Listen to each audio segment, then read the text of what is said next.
오늘은 한 여자의 이야기를 들려드리려고 합니다. 아마 들으시다 보면 어디선가 비슷한 일을 본 적이 있다는 생각이 드실 거예요. 혹은 주변에서 한 번쯤 들어본 이야기일 수도 있고요. 이 이야기는 멀리 있는 남의 이야기가 아닙니다. 어쩌면 우리 주변 어디에나 있을 법한 이야기예요. 이 여자는 처음엔 정말 조심했습니다. 회사에서 일하다가 그 남자를 알게 됐는데 결혼한 사람이라는 걸 처음부터 알고 있었어요. 그래서 선을 넘으면 안 된다고 그냥 직장 동료로만 지내자고 스스로 다짐했습니다. 하지만 사람 마음이라는 게 그렇게 쉽게 끊어지지 않아요. 처음엔 일 이야기만 하다가 점심을 같이 먹고 퇴근길에 차 한잔 하게 됐습니다. 그러다 보니 자꾸 보고 싶어졌어요. 남자도 마찬가지였습니다. 자꾸 연락이 왔어요. 오늘 힘들었어요. 이야기 좀 들어줄 수 있나요? 이런 식으로요. 여자는 그때마다 안 된다고 생각하면서도 나갔습니다. 그 사람이 힘들어하는데 외면할 수가 없었어요. 남자는 집에서 힘들다고 했습니다.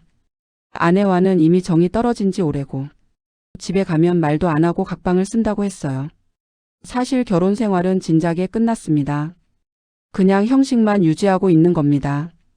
이런 말을 들으니 여자의 마음이 흔들렸어요. 이 사람도 불행하구나. 나만큼 외롭구나 하는 생각이 들었습니다. 그래서 위로해주고 싶었어요. 그러다가 어느 순간 둘 사이가 선을 넘었습니다. 그때 여자는 스스로에게 말했어요. 우리는 다를 거야. 흔한 불륜과는 달라. 이건 진짜 사랑이니까. 당연히 들통이 났습니다. 남자 아내가 알게 됐어요. 그때부터 난리가 났습니다. 아내는 회사까지 찾아왔어요. 사람들 앞에서 여자에게 소리를 지르고 남의 남편을 빼앗아 갔다며 욕을 했습니다. 여자는 그 자리에서 얼굴이 화끈거리고 땅에 꺼지고 싶었어요. 동료들의 눈빛이 아직도 기억납니다. 어떤 사람은 동정 어린 눈으로 봤고 어떤 사람은 손가락질하듯 쳐다봤어요. 그날 이후로 회사 다니기가 정말 힘들었습니다. 복도를 지나가면 수근거리는 소리가 들렸고 화장실에 가면 대화가 뚝 끊겼어요. 여자는 결국 회사를 그만뒀습니다. 집에서도 난리였어요. 부모님이 알게 됐는데 아버지가 그렇게 화를 내신 적이 처음이었습니다. 정신이 있어서 그런 짓을 한 거냐? 유부남이라는 걸 알면서 어머니는 울면서 말씀하셨어요. 남의 집을 파괴하고 내가 행복할 것 같으냐? 세상이 얼마나 차가운지 알아?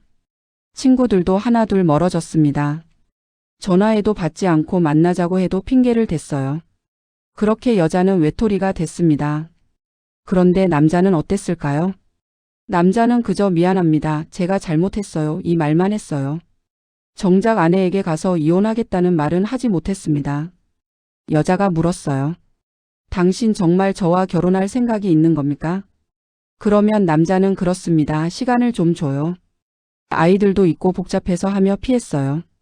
여자는 그때 알았어야 했습니다. 이 사람이 정말로 자기를 사랑하는 건지. 하지만 이미 너무 많은 걸 잃었잖아요.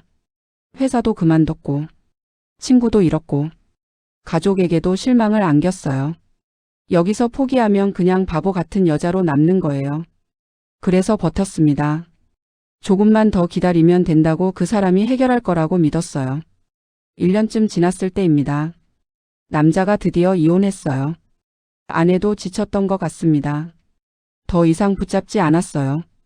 그리고 남자가 여자에게 청혼했습니다. 이제 우리 결혼해서 떳떳하게 삽시다. 여자는 울었어요. 드디어 자신의 선택이 틀리지 않았다는 걸 증명할 수 있다고 생각했습니다. 주변에서는 또 난리였어요. 여자의 부모님은 결사 반대했습니다. 시작이 잘못된 관계는 끝도 불안하다. 제발 그만두어라. 친구 중 한 명이 전화했어요. 너 정신 차려. 그 사람은 한 번 배신한 사람이야. 너에게도 똑같이 할 거야. 하지만 여자는 듣지 않았습니다. 여기까지 왔는데 이제 와서 포기할 수 없었어요. 그래서 결혼했습니다. 결혼식은 조촐했어요. 친구들은 거의 오지 않았고 여자의 부모님은 끝까지 반대하시다가 마지못해 오셨습니다. 남자 쪽도 분위기가 이상했어요. 시어머니의 얼굴은 굳어 있었고 친척들도 축하한다기보다는 의무적으로 온 것 같았습니다. 그래도 여자는 행복했어요. 아니, 행복하다고 믿으려 했습니다. 이제 시작이라고 잘 살면 된다고 모두에게 증명해 보이겠다고 다짐했어요. 결혼하고 나니 현실이 보이기 시작했습니다. 먼저 시어머니가 문제였어요. 명절에 시댁을 갔는데 완전히 찬바람이었습니다. 인사를 해도 퉁명스럽게 받으셨고 밥상을 차리는 걸 도와드리려 해도 됐다. 가서 앉아 있거라. 하시며 차갑게 대하셨어요. 상 앞에 앉아서도 불편했습니다. 시어머니가 계속 전 며느리 이야기를 하셨어요. 전에 우리 며느리는 음식을 참 잘했는데, 전에는 집안일을 척척해서 내가 편했는데, 노골적으로 비교하셨습니다. 남편은 옆에서 듣고만 있었어요. 여자가 나중에 왜 아무 말도 하지 않느냐고 물으니 어머니 성격이 원래 그렇다. 시간이 지나면 풀리실 것이다. 좀 참아달라. 이 말만 했습니다. 집에 와서도 문제였어요. 전처와 관련된 일이 끝도 없이 생겼습니다.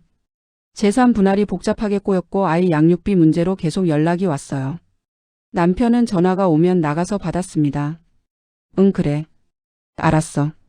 내가 처리할게. 이런 말을 하면서요. 여자가 물었어요. 전처와 무슨 이야기를 그렇게 자주 합니까? 그러면 남편이 짜증을 내며 아이 일이다. 아버지로서 해야 할 일이다. 왜 그걸 문제 삼느냐? 했습니다. 여자도 이해하려고 했어요. 아이가 있으니 어쩔 수 없다고 생각했습니다. 하지만 마음 한편으로는 서운했어요. 나는 당신의 아내인데 왜 나보다 전처를 더 신경 쓰는 것 같은가 하는 생각이 들었습니다. 시간이 지날수록 여자는 지쳐갔어요. 시어머니 눈치를 보고 남편의 비위를 맞추고 전처의 그림자와 싸워야 했습니다. 이것이 반복되니 숨이 막혔어요. 친구들에게 하소연하고 싶었지만 이미 다 멀어진 뒤였습니다. 부모님에게는 더더욱 말할 수 없었어요. 그것 봐라 우리가 뭐라고 했느냐 하실 게 뻔했으니까요. 그래서 혼자 사겼습니다. 여기까지 왔는데 포기할 수 없다고. 자신의 선택이 틀렸다는 걸 인정하기 싫다고 생각하며 버텼어요. 하지만 남편은 점점 달라졌습니다. 처음에는 여자에게 미안해했어요. 힘들게 해서 미안하다. 조금만 참아달라. 이런 말을 했는데 나중에는 그런 말도 하지 않았습니다. 여자가 힘들다고 하면 또 그 이야기냐? 하며 귀찮아했어요. 어느 날은 여자가 울면서 말했습니다. 저 정말 힘들어요. 시어머니는 저를 받아들이지 않고 당신은 저에게만 참으라고 하고. 그러자 남편이 한숨을 쉬며 말했어요. 나도 힘들다. 회사 일도 바쁘고 전처와 아이 문제도 복잡하다. 그런데 당신까지 이러면 나는 어떻게 하느냐? 그 말을 듣는 순간 여자는 깨달았습니다. 이 사람에게 나는 위로가 아니라 짐이구나 하고요. 결국 터진 날이 왔습니다. 시댁 일로 또 다투다가 여자가 폭발했어요. 저 이제 진짜 못 살겠어요. 왜 저만 참아야 합니까?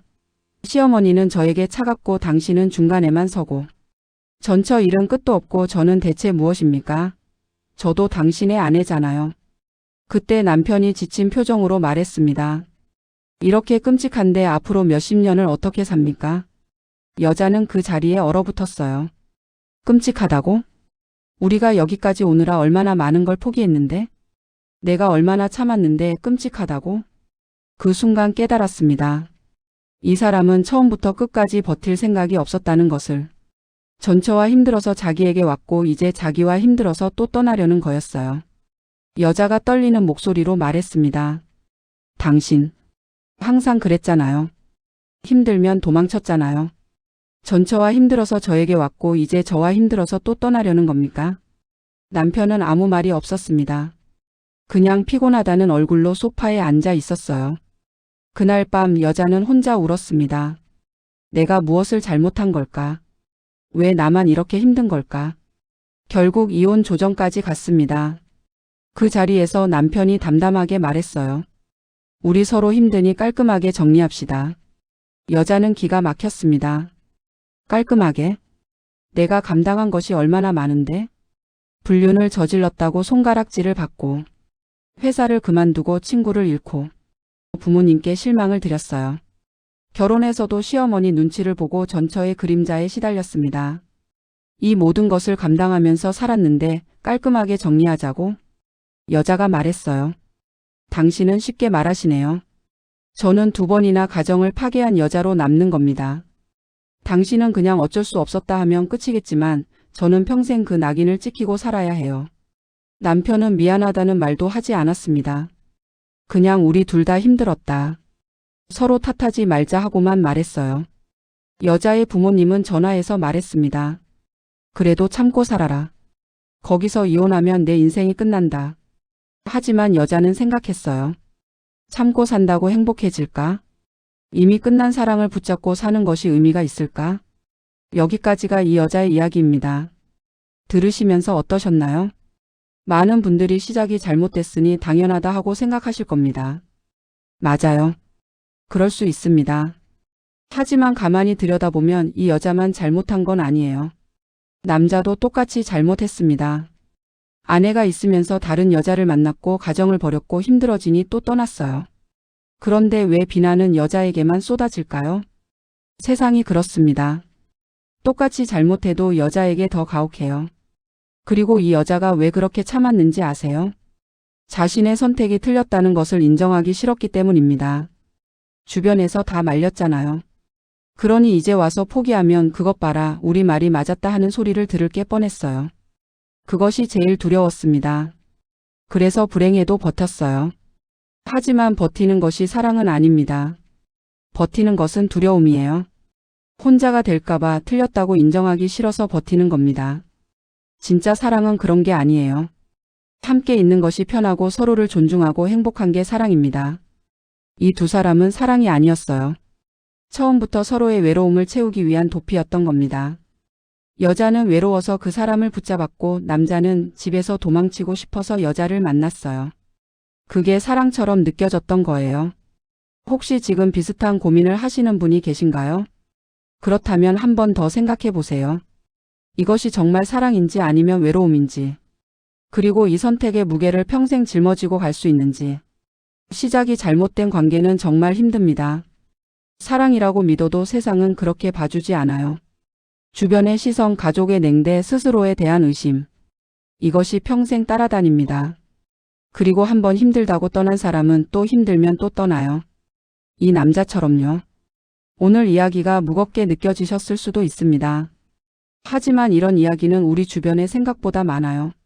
누군가는 나도 그런 적이 있다고 할 수도 있고, 누군가는 우리 동네에도 그런 집이 있었다고 할 수도 있어요.